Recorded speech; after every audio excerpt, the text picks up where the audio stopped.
What do you think a casting director is looking for in the perfect audition? Find out.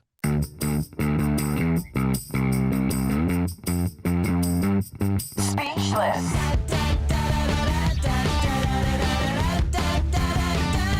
Speechless. Hi, I'm Kim, And I'm Natasha. and this is Speechless. Welcome to our behind-the-scenes take on real life in VO, where we share our stories and our resources and our unsolicited opinions. So, are you ready? Are you ready to find out what casting directors are looking for in the perfect audition? Well, this one particular casting director, yes, from Boulder, Colorado, Coop Studios, Libby Clearfield is about to grace us with her presence and talk to us about her casting process within the Coop Studio roster. Mm, Yeah, and she's and super cool, guys. yeah, Super cool. way cooler than Kim and Way I. cooler than us. We look like super nerds next to Well, her. Hey, I do want to share the Coop Studios is an audio house creating original music, sonic branding, and all things sound for films, brands, and artists. So they are an all-purpose studio, but Libby works mostly on commercial casting, sometimes medical, corporate narration, and whatnot. So have a listen. Every time we start our show, we ask what you brought to drink. Did you bring something to drink to cheers with us? I did, I can tell by your face. as my coffee. Coffee. As you can tell, I like coffee. Yes, can't blame you. Yes, I normally would definitely have a cocktail of some sort, but it's 1 It's o'clock here, early. and I'm at work, so it'd probably be frowned upon. you don't want to be So, like under the desk, right? right. Good points. We need to record these earlier But in the day. I mean, I later in the day. later in the day. Yeah. But So I do cheers have to my you. coffee and I drink it all throughout the day. This is a special Zoji Rushi mug that keeps it hot all day. Oh, Ooh, cool. Very cool. Kim, I what did you bring? made a mocktail in light of Uh, the COVID situation. So it's Uh-huh. like fresh low orange, fresh lime, and some Ooh. palm. Ooh, I made a mocktail too. I have a mango banana oat milk smoothie. Oh my God, that's fancy. Cheers, Very nice. guys. Because I was going to Cheers. Toast to say you. it's a daiquiri, but it's not. Mm. Okay, That's Yeah, Libby. you fine. guys always have very fancy drinks. I felt like I know. I I needed know. to at least put some cinnamon in my coffee or something to make it seem That's a good fancier. idea. That's a good idea. Well, we're so happy to have you, Libby, and I'm Yeah. sure our listeners and our viewers are going to benefit from your participation today. It was really Thank you good. so much for having Yeah, me. Yeah. yay. And it was super great getting to know you a little bit more at VO Atlanta and knowing that you come from a performance background and whatnot. Our first question to you is simply an intro to you. Could you share a little bit of all that is exciting about Libby and maybe some things that aren't? I don't know. All And that is maybe, exciting. Well, yeah, and how you all got to right. Coop. Mm, mhm. Well, actually, the story of how I got to Coop is kind of interesting because I had been living in Los Angeles for about 9 years and was loving life there and had a great network of friends and was getting some good work, but not enough. And I met a guy online dating on Match.com, Oh my God, I and love he this was story in already. Colorado. And at the time, I was like, what the hell? Are we allowed to curse on here? We are, right? Yes. Yes. Just making sure. And I was like, what the hell is some guy in Colorado writing to me? I wasn't even dating anybody outside of my zip code at that point. And so I was like, I have no interest in this person. And but he was very charming. And so we ended up having some banter back and forth. And about 6 months after that, he said, oh, I'm coming out to LA for a visit to see a friend. Can I meet you? And so I was like, Yes, you okay, can. sure. And so we got together and I was like, you know what, actually, I'm going to be running a mud race that weekend that you're here. So, because I used to do like Tough Mudder, Spartan Race, Tough all those Mudder, kinds yeah. of things. And so I was doing a Spartan race and I was like, would you like to join our team? And he goes, sure. So we met for dinner and then like 8 hours later had our second date was a mud race together, and he That crushed is it. Oh, incredible. good. That's a Yay. great What a story. And that was relief. it. And so I'm, now been married to him for going on almost. It We've ended been in together for over 10 marriage? years. Oh my my God, So this is better than Blind Date. Yeah, But so season I'm a 6. Match.com success story. As much as I like always loved to hate on online dating, I can't do it anymore. But anyway, how that brought me to Coop was that I was in the process of transitioning to Colorado from LA because we did long distance for about a year, and then it was like, well, I have the ability to move because I'm a voice actor and I have a booth, and so I can just go wherever. And he was getting his PhD, and so he kind of needed to stay where he was. So so I was looking just for recording studios to get on rosters for, and I found Coop. And I had reached out to them, and they had on their website a bunch of criteria of people that they were found interesting. And they're like, if you can tell us a good joke about music, then we'd be interested in hearing from you. And if you have any knowledge of the movie The Big Lebowski, we love that movie. And I love The Big Lebowski. And so I wrote a cover letter that was like just full of quotes from The Big Lebowski. From the and dude. They wrote back to me, and he goes, "Are you real? If you're a real person, we would very much like to meet you." Oh my gosh. So Your I stories went are in amazing. for an interview, and they were like, "Yeah, of course you can get on our roster, but we actually are looking for a casting director. Are you interested in that?" So I was like, "Well, I've never done casting before, but sure." As a voice talent, I think you are the most qualified to be a casting director. I mean, you know what people are looking for, and you know how to direct yourself, including others. So How excited were you when you got that job offer? That must have been I was really very excited, but I from was also kind of like, well, I don't know if I'm going to be staying here because I want to go back to California. And so for the first little bit that I was here, I had that in my head. And so I think they were kind of looking at me a little bit like, how is this going to work out? But that was 9 years ago. So I think oh my gosh, 9 years ago. Holy cow. That's a I think great it's safe story. to say I'm staying. Yeah. And I'm grateful to have met Libby in her studio or in Coop, because I made a quick trip to Boulder, and great studio to record in. And it was fabulous to meet you in person. Yeah, props to It Coop. was so great. Yeah. So nice. So we always have this question, and I like to word it a little bit, I don't know, creatively, because But I don't. Kim So likes we'll to just say, ask it right out. Tell us about your casting process. oh, that part of The it. casting process. Well, and if I am going into too much detail or not enough detail, then just like let me your know. fabulous letters, kind of running down on those fabulous letters that you I tend to be a little bit, That's verbose. okay. Detail oriented. Love it. Well, really, it goes from like the initial outreach happens with the client, either to me or to somebody else here at the studio, because I also am a producer here as well. So there are a number of jobs that I handle all aspects of, including the casting. And sometimes there's a kickoff call with the client to discuss, the entirety of their needs, whether that's not only VO, but music, sound design, any of those things, because we handle all of that stuff here at the studio as well. And then if I'm not the one that's part of that initial reach out and kickoff call, then the info is passed along to me, and then I can get the casting out. And most of the time, I will need to go back to the client and ask for some clarity on what the buy is, what the budget is, something. They're not specific enough that they have left out. And then if it's fair, if it's a fair budget and if it sounds like it's something that is doable, I tend to go back to the GVAA rate guide for referencing everything, and I'll send them to that site as well so that they know what to do. And and then if it's all good, then I'm off and running and send out the casting. And if it's not, then I go back to them again and until it is good.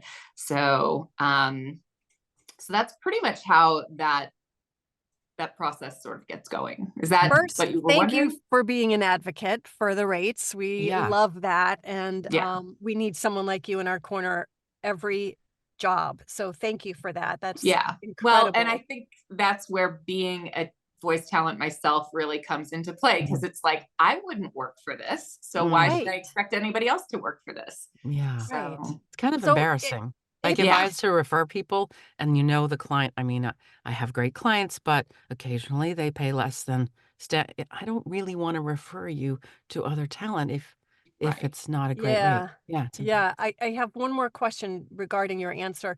And that is, do you have a new business department that reaches out to agencies around the areas or like Like, how do clients find you? you mean okay. for ad agencies? Yeah. Any So hires. most of there's a good amount of ad agencies here in the Denver Boulder area. And so we have a number of clients that we've just been working with for decades that that we just continue to work with. And so there are a good number of our business comes from that, but then also just through word of mouth. There's a lot that happens on LinkedIn. A lot of conferences that we go to and try to, get the word out there. So, yeah, there's definitely a good amount of networking involved. Our executive producer doesn't have the life that I think he wants to have with his family, because he's constantly trying to advocate for our Yeah, business. well, that's also actually good news for the talent because that means you're always constantly getting more and more, Fresh work. fresh Yeah. work. Mm-hmm. Yeah. And we definitely keep ourselves busy, and there's a lot of returning clients that we get. And then when somebody there is an ad agency that was very popular out here for many years, and a lot of the people, and it was a huge agency, and then they would bring in young, hungry people, and then those people would then move on to other agencies, whether they're starting their own or just moving to something else. And so that's how the, work begets work.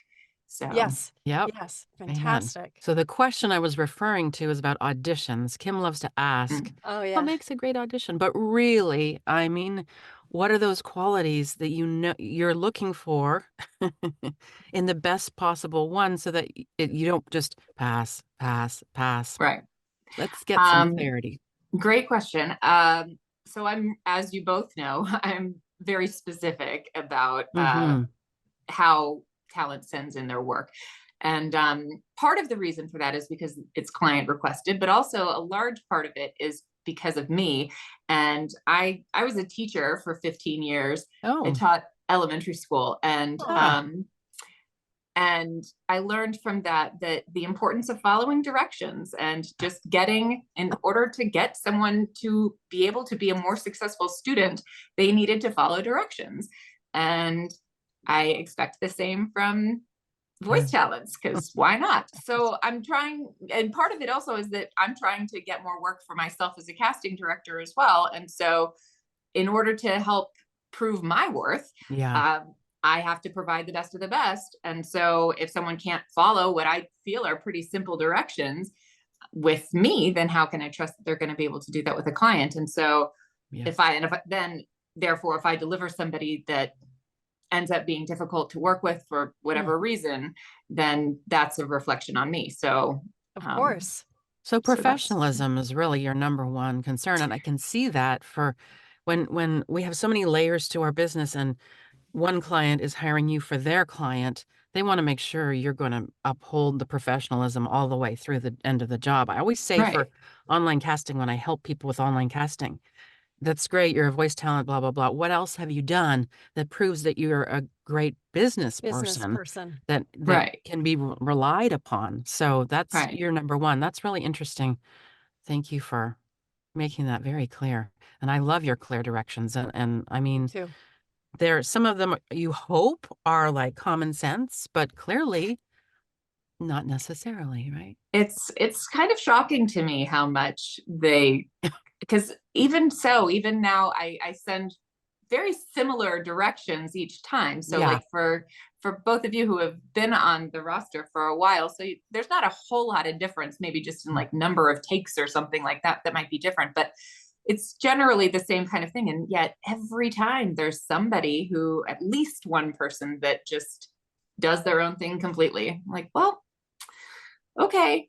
Do you think because part of it is that I'm very fortunate that I've have some really solid professional voice talents on our roster. And so, and I've built that up over the last 9 years. I started with like 4 people and now have many more than that.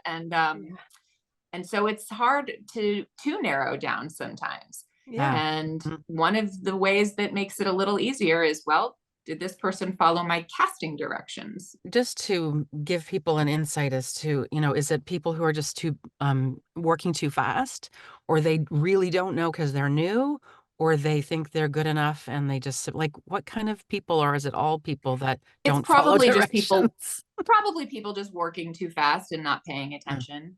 Mhm. Because I'll get people sometimes that they'll send it in and then right after they're like, oops, I realized I labeled it wrong. Here you go. And like, that's fine. Like I get it. And I'm not gonna like cut somebody out of the running if they have a really great read but they like, did a hyphen instead of a dash or something like that. I won't do that. But it's just a good sort of way to tell how conscientious a person is. So yeah, I love it. Okay, now that they've made it through the labeling,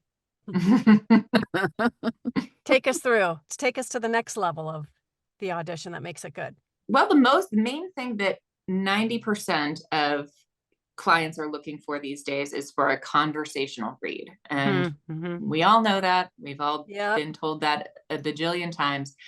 And just make it sound conversational. So that is definitely a big one. But also, even if conversational isn't in the specs, then the talent that tends to end up booking it really tends to be the person who just makes it sound effortless. And they just make it seem like it's no big deal. They're just having fun, like they've already booked it. And this is just the record. So that's something that I've really come to notice a lot in the auditions that I get. Because every time that I listen in to my auditions, I always sort of mark the person that I think should get it. And even though I never say anything to the client, it's more of just like, I want to know how much I'm in the same line of thinking as the client. And most of the time I am pretty close, but it's usually because it's a person that just, their read just sounds like they're just talking. And I love that word, effortless. Yeah. Sound effortless. Remind me though, I know most of your stuff is commercial. Do you do corporate narration as well out of Coop? A little bit, not a whole lot. We definitely do on occasion where we'll have some sort of explainer videos or something, but there's not a whole lot that we get for actual like corporate narration. Sometimes we'll get a medical thing, but it's usually medical related if we do have a corporate narration. I just wondered if you saw a similarity with the conversational read in also corporate, because that's what I see from my clients is they also want the conversational read. They do. It seems to be very much an across the board kind of thing. Even in the political world, it seems as well. We don't do political work, but I just know like even when I'm listening to commercials, that's what I hear a lot. Yeah. Right. It sounds like your neighbor kind of voicing it, at least to me. Right. Yeah. Right. Is that Randy over there voicing that? Yeah. That sounds like Randy. Okay. This time with you, Libby, has gone really, really quickly. I know. And we're done already, huh? No, we're not done yet. We're not letting you go yet. We're going to throw to a speechless promo. We always have a little something to tell our listeners in between. And then we're going to come back and ask you what you think the future holds in voiceover, whether it's creatively or business-wise. We would love your insight, your educated opinion. So we'll be right back. Taking a quick little break here to tell you about some speechless things. First of all, we have a pop-up coming up. Pop-up! Oh, what does that mean? What does that mean? We have organized a pop-up in Burbank, August 3rd, 2024. It has casting agents at it, teaching workshops, and lunch and dinner and drinks are included.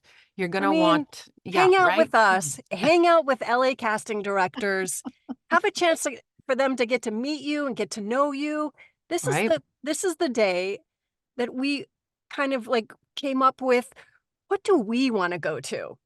right? We want to go to an event with casting directors. Damn it.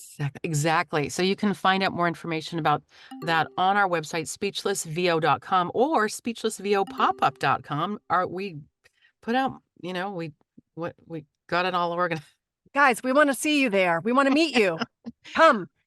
We See got it see organized. We got it organized in We got two it different websites where you can look at all the details. So go to the websites, check it out, sign up. Also, we want to thank our sponsors, Studio StudioBricks, we love Bricks. you, and Vocal Booth to Go, that love you too. beautiful booth that we bring on the road with us. So thanks for listening. And here's some more of Libby. So we're back. And we want to know from Libby what her educated opinion is about trends, whether it's business trends, working from home, freelancers, creatively.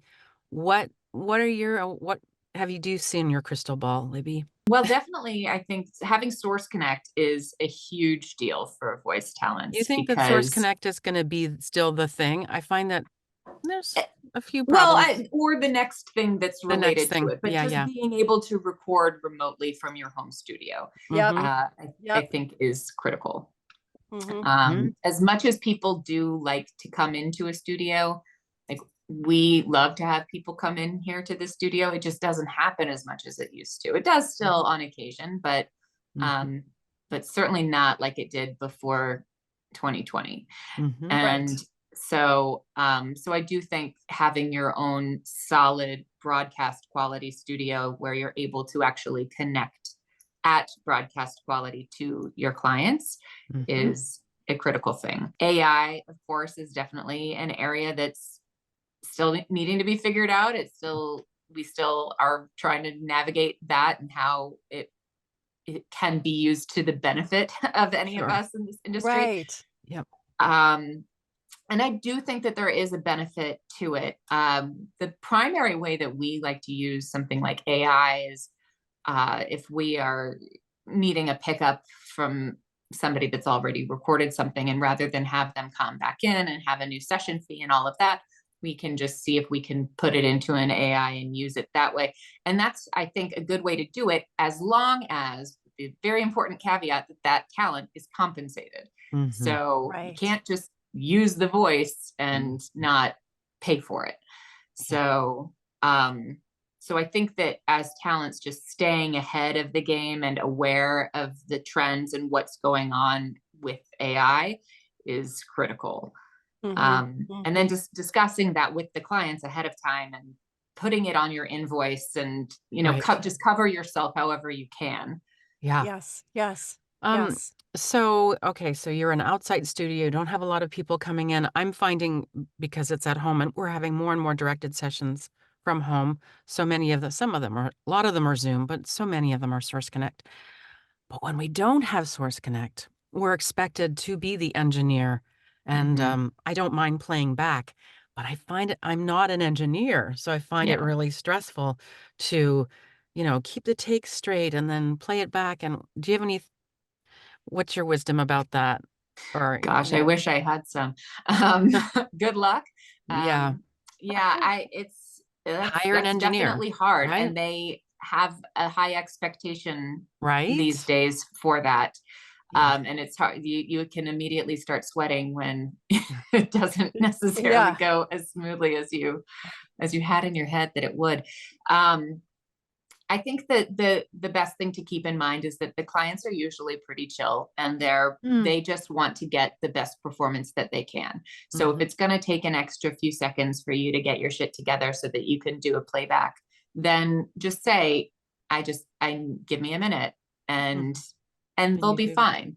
So, that's what the engineers do too, is they say, give me a minute and I can get you, a rough mix right now. But so I think that just keeping in mind that, try to just breathe through it and know that it'll be okay. They understand, and they know that you're playing multiple hats. I recently hired an engineer for a session, and was I grateful in that particular. You never know what you're going to get. You get all kinds of levels of clients on the call. So I've managed it no problem sometimes, and then I was really glad this other time to have hired an engineer because of all You knew the people with client, the yeah. things, and can we this and that and this? Can we have this section with that section? And I was like, oh my gosh, thank goodness I'm Yeah. not doing this on my own. Yeah. And if it gets to be beyond your scope and your ability, then I honestly don't think there's anything wrong with saying that, to say like, I'm happy to give you all my takes. I can clean them up Right. for you, Right. but it's not really in my wheelhouse to, handle editing in this capacity. Perfect. That I may love be the that. quote from the show. Yeah. That may be the Perfect. yeah. Very helpful. It's so great that you are a talent and a teacher and have come in, And you a know, into casting this director. and then into casting. It's like you have this perfect fit of skill set. So congratulations on your amazing life in Boulder. Yeah, Oh, thank you. and thanks for being part of the show and part of our lives. Thank Yeah. you so much. Thank you for bringing me in and listening to me, talk. Amazing. Cheers. Cheers. Cheers. This episode of Speechless is brought to you by Voice talent need quiet. For us, quiet comes in the form of a StudioBricks booth. I love my StudioBricks because it's whisper quiet in my incredibly noisy neighborhood. And I love my booth because when clients see me on Zoom, they know I'm a pro. Go to StudioBricks.com. World-class sound isolation, light environmental footprint. Kim, have you ever made a pillow tent in your hotel room when a client asks for an audition or a job when you're away? Yes. Yes, and I know what you're going to say. VOMO, the VO mobile booth, right? Right, exactly. It's a portable vocal booth and ready for recording wherever and whenever. I feel like I really need that because I get nervous about pillow forts. Yeah. So why do we need it then? Because it folds up very nice and neat and you can take it with you wherever you go.